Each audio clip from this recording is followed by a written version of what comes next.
फर्क नहीं है। उन्हीं की वजह से आज हम सब के घर में रोशनी है। इस वीडियो के माध्यम से हम आज सर एडिसन के बारे में कुछ और भी जानेंगे।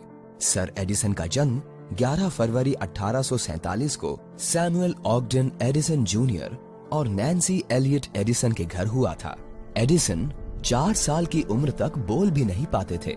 जब वो थोड़ा थोड़ा बोलने लगे तो उनके पेरेंट्स ने उनका एडमिशन स्कूल में कराया। कुछ हफ्तों के बाद एडिसन स्कूल से एक लेटर लेके आए। ये उनकी टीचर ने दिया था। जब उनकी माँ ने वो लेटर पढ़ा तो उनकी आंखों में आंसू आ गए और उन्होंने एडिसन को बताया कि उसमें लिखा है कि उनका बेटा एक बड़ा जीनियस है और ये स्कूल उनको पढ़ाने में समर्थ नहीं है। और फिर उनकी माँ, जो कि खुद एक टीचर थी, उन्होंने उनको घर पर ही पढ़ाया। उनकी माँ के देहांत के बाद एडिसन को वही लेटर मिला जो उनकी माँ ने उनके लिए पढ़ा था। उसको पढ़कर उनकी आंखों में आंसू आ गए, क्योंकि उस लेटर में लिखा था कि आपका बेटा दिमागी तौर से कमजोर है और हम उसको और नहीं पढ़ा सकते, इसीलिए उसको स्कूल से निकाला जाता है। फिर उन्होंने अपनी डायरी में लिखा, थॉमस एल्वा एडिसन एक दिमाग से कमजोर बच्चा था जिसको उसकी हीरो मॉम ने इन्वेंटर ऑफ द सेंचुरी बना दिया। एडिसन जब 14 साल के थे तब उनकी लाइफ में कुछ ऐसा हुआ था जिसने उनकी जिंदगी बदल दी थी। एडिसन शुरू से ही बहुत मेहनती थे। वो लोकल ट्रेन में कैंडी और दूसरे आइटम्स बेचा करते थे। एक दिन एडिसन ने देखा कि एक 3 साल का बच्चा पटरी पर खेल रहा है और सामने से एक ट्रेन आ रही है। उन्होंने बिना समय गवाए पटरी पर जंप किया और उस बच्चे को बचा लिया।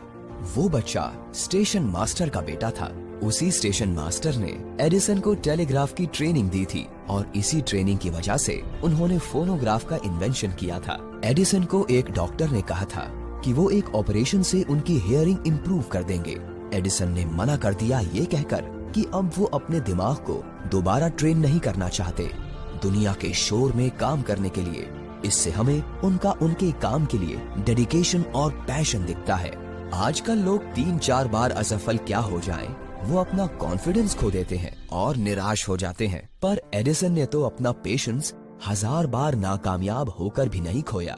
जब एडिसन ने लाइट बल्ब का इन्वेंशन कर लिया तो उनके असिस्टेंट्स बहुत खुश थे, क्योंकि उनको लगभग 1000 एक्सपेरिमेंट्स लगे थे सक्सेस तक पहुंचने के लिए। एडिसन ने एक ऑफिस बॉय को बुलाया और अपना लाइट बल्ब दिया कि वो उसको टेस्ट करे। ऑफिस बॉय बेचारा नर्वस था और इसी वजह से उससे वो बल्ब गिरकर टूट गया। उसको लगा कि उसको डांट पड़ेगी और उसकी जॉब भी जाएगी, पर एडिसन ने उससे कुछ नहीं कहा। अगले दिन एडिसन ने फिर से उस ऑफिस बॉय को बुलाया और उसको फिर एक बल्ब दिया टेस्ट करने को। इस बार उस ऑफिस बॉय ने सक्सेसफुली उसको टेस्ट कर दिया। सारे ऑफिस असिस्टेंट्स शॉक थे कि एडिसन ने ऐसा क्यों किया। इस पर एडिसन ने कहा, मुझे उस बल्ब को दोबारा बनाने में 1 दिन लगा, तो अगर वो उसको दोबारा गिरा देता तो मैं फिर उसको 1 दिन में बना लेता।